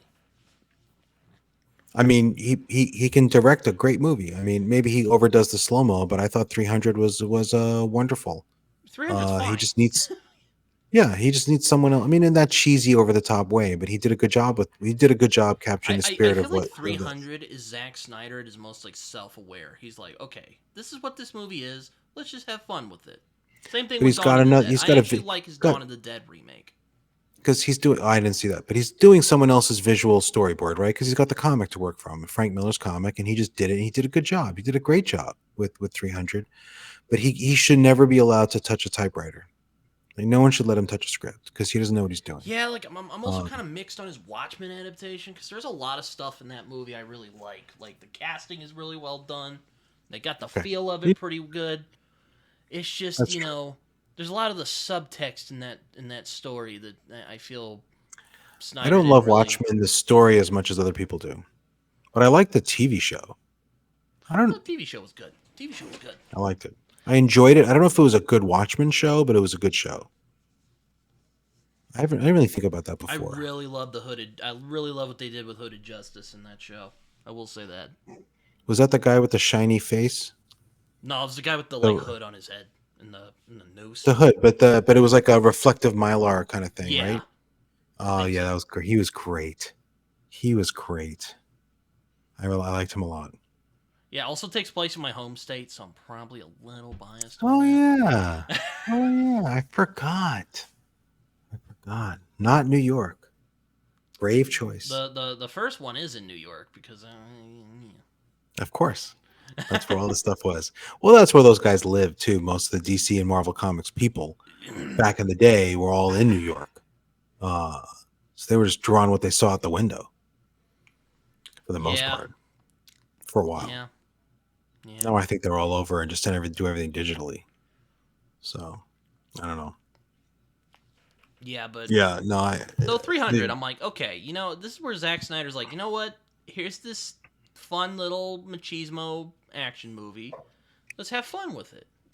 but he had someone else's story, someone else's storyboards, and he worked for. I think Critical Dragon was saying the same thing when you talk to him about Snyder Oh yeah, and in general, right? Snyder needs someone else to write a script, and he needs to not touch it, and he's fine. But he shouldn't be given free reins because he actually doesn't know what he's doing. he's basically that guy who took a philosophy 101 class and is all like, I know the universe now. I used to teach those. No, Yeah. No, seriously, I used to teach no, low I'm level not trying to beginning diss on philosophy you. classes. I'm not Yeah, trying to like yeah. diss on you. Those classes are No, no, great, no, but no, no, no. Those classes are great, but yeah, I yeah, you get people who understand parts of what makes a story and not all of it, and then they can just make these fundamental mistakes. I'll never understand the person who did the Eternals movie because it oh, was I didn't even. After Endgame, I dumb. kind of just lost interest. Well, Shang Chi I, was I great, but aside from that, I was kind of like, eh. Shang-Chi is one of those formative characters from my childhood. Mm-hmm. Like I had the entire run. I read every single issue of that many times. Uh, um, I I love that comic.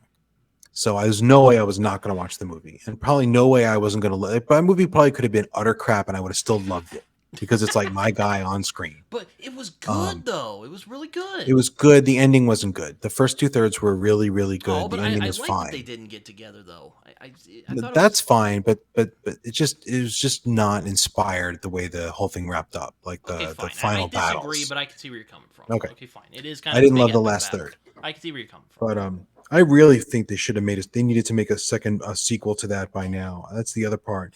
Any momentum they had from that, because I think that movie did fairly well, not great, but fairly well. Some critical acclaim, and there was a COVID messed everything up. But we needed a Shang-Chi 2 by now. They should have really not rushed it, but by now they should have had another movie out. And I feel bad they didn't. It might even have the best action in the MCU I've seen since like the Winter Soldier, and that is saying a lot because like Winter I Soldier wouldn't is like argue. it's like S Yeah, tier yeah, yeah. action in the Yeah, no, it MCU. was excellent action scene. That bus scene, that's phenomenal crap.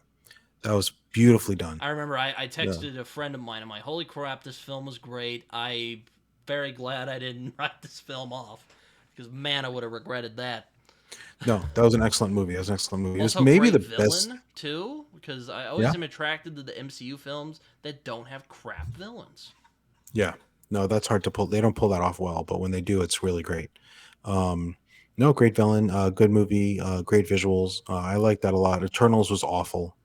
Just all like they just didn't know how to structure a story. So like stuff happens at the end, and you're like, you needed to foreshadow this. You needed to have some sense that this was coming, and it just wasn't there. It Isn't was just, Richard it was. Madden in it? The I don't remember. or well, isn't it like an? I've heard it's another like bad Superman story, like evil Superman, not just It bad. it's just bad. It's It's just bad. And then the just a ramification. stain on Jack Kirby's legacy. Is that And it? and then there's this world changing events in the book, literally physically changing the world. Like a giant hand comes out of the planet.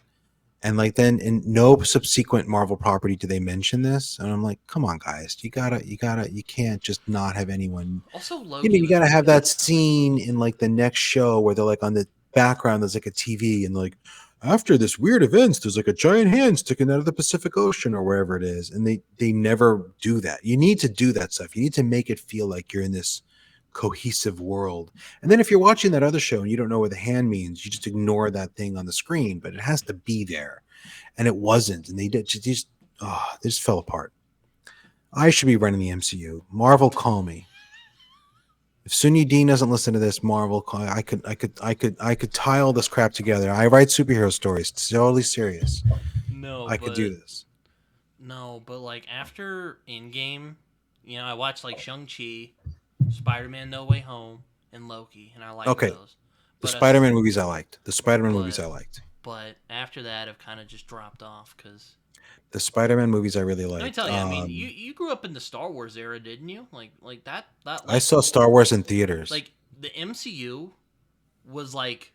Well, I grew up watching the original Star Wars films, but that was like my Star Wars. Like I went to the theater I to see saw that. Star Wars in the theater with my dad. Well, okay. I'm just saying it's like that. It's like that really special like childhood experience, when you Yep, go to the yep, movies. yep, It's like yep. that for me. And maybe I'm not sure, but maybe in the long term it was a bad move to do all the TV stuff. Like to have Yeah. so much content.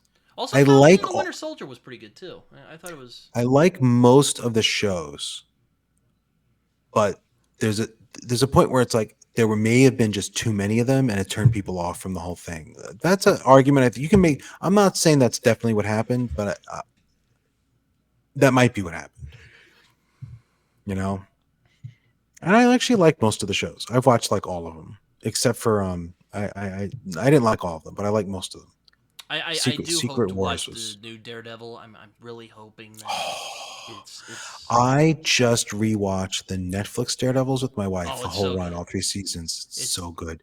It's better season than I two is remembered. kind of flawed, but I aside from that, yeah, I loved it when it came out, but then watching it again, I liked it even more. oh it's Season so three, I good. thought was the It's so good. season. Yeah, it's really good. They overdid season three. They overdid the Kingpin. What? It was he was too omnipotent. Oh, dude, He like was. that.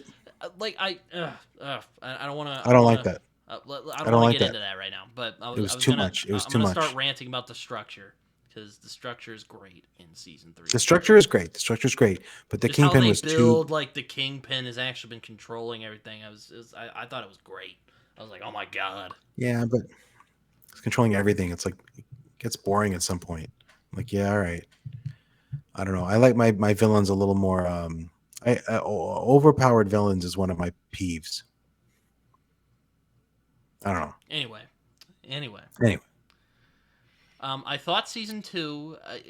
To be honest, I think the hand could have been its own season. Or I really think they should have focused on the Punisher because I think that was like the best parts of that season. Or at least my favorite part of that season. I know there's. I like the Hand and Elektra, I know but you but like I ninjas. I know my you're not a think big Punisher fan. I like the Punisher in the show a lot. Yeah, I like the actor. I like the character in that show a lot. I love the Punisher show also, his own show. yeah. That I thought he first was season was great in really good. Daredevil. I really like that.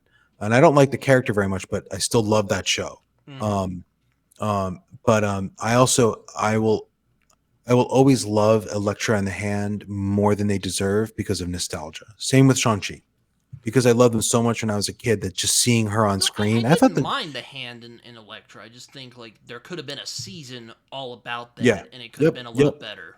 I I think think. a whole season with them would have been great, but also just like it was just so cool for me to see them on screen that I loved it, even though it might not have been very good. You know what I mean? Like that's nostalgia, right? Like you this thing is I like, mean, it's oh, not bad. It right. definitely No, no, no. like it's like But I loved it more than it felt a little. deserved, It is what I'm felt a saying. little cluttered. I think it felt a Yeah, little it was it cluttered. was a little cluttered. It was a little cluttered. And then season 3 was less cluttered. Yeah. Um, but yeah, I like the Punisher show. I have not rewatched that recently, and we were about to rewatch Jessica Jones, and then we moved to a new house and had no time. Season one is great. I didn't watch Jessica season two Jones. and three because I've heard they're bad. But I don't know.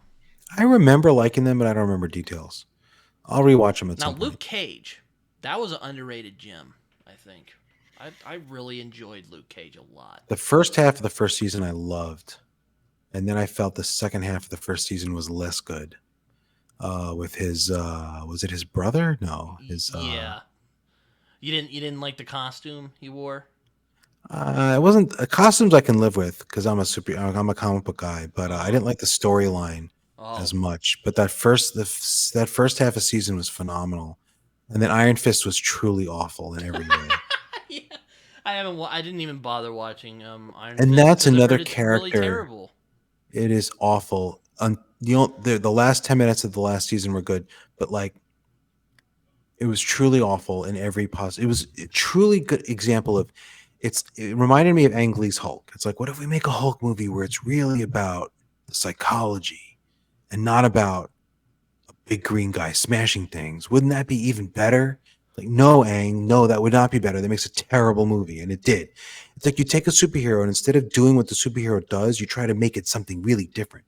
You say, what if we take this guy and he's a martial artist and he can knock walls down with his fist and make it glow and has a dragon, but let's make it a courtroom drama or like all about Yeah, I've like heard like I've heard like people say that. It's like, yeah, they tease it as a martial art. It's a corporate espionage show. it's a corporate espionage show. And it may have been okay as a corporate espionage show, but like it wasn't an Iron Fist thing, right? It was like why would you take this character and then the guy who played Iron Fist was phenomenally bad. Because look, you're playing a character whose physicality is super important. He's I the would have gotten an world's Asian one of guy, honestly. one of the world's well no they would have had to really change the character. The character's supposed to be white. Like it's Oh. very clear from the character's supposed to be a white dude, and that's problematic in itself. But the character's an amazing fighter. Like he's got amazing physical gifts. He's trained day in and day out for years. You need an actor who looks like he can throw a punch, and he just didn't. He didn't train, and he was famous for not training.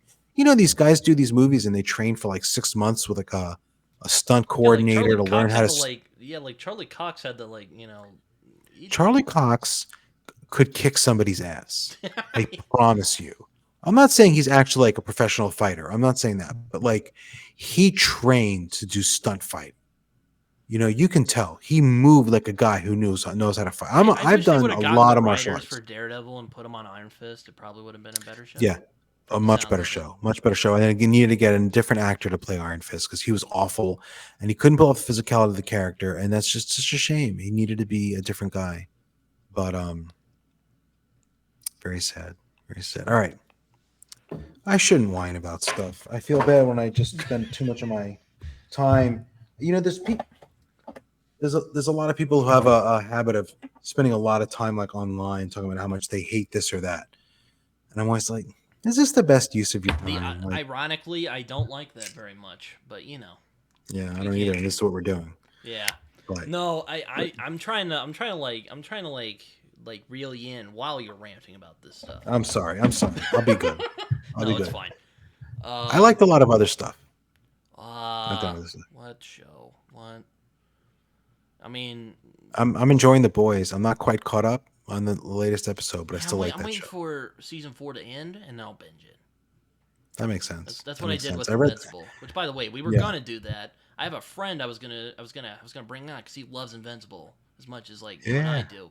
He just he's like he's just doing his thing. I'm like, I was I moved last month, so I got really like disrupted in all my normal watching habits. So I have not finished the Invincible season 2.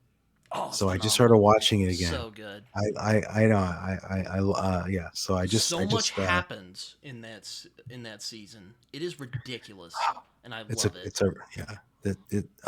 That's one of my I love that. I There was love the so much comic. going on, and I thought it was going to be Yeah. over, and I was like, "It's still going." It was crazy. I mean that in a good way. It was crazy. He's I doing such a loved it. good job at that. I feel like he's cleaning up some of the things that maybe weren't done perfectly in the comic. I can't wait for If the anything, I Conquest feel like flight. To be honest with you, there's so many things I'm looking yeah, forward to, like yeah, so many Conquest, things, so many things. Thrag.